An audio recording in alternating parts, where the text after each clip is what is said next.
Right, I have updated to the beta version of Xcode. Now I am using the beta 4 and this version is much better. I can now play with the user interface without everything getting black, or I can actually resize the cell.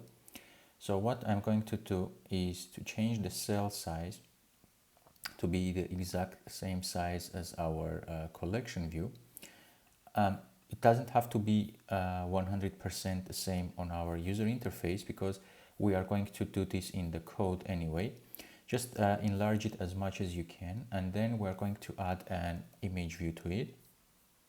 So I'm just dragging an image view and placing it into my cell here, and image view is going to be exact same size as our cell.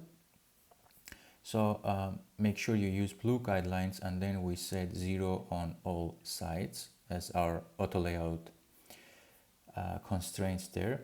And now we need to select the cell, give it a reuse identifier. I'm going to call it a cell. And what then? Custom size, okay. And yeah, we need to we have already connected this, but we need to create a file, a controller that is going to be controlling our cell here. So let's go to our custom cell class, Command N to create a CocoTouch class, and I'm going to do this subclass of imageCollectionViewCell,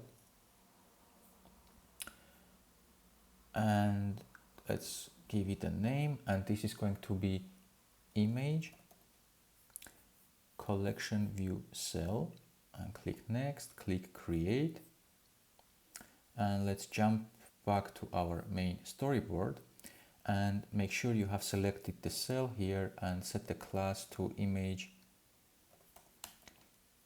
collection view cell. All right, so this way our cell is set to our image collection view cell as its controller.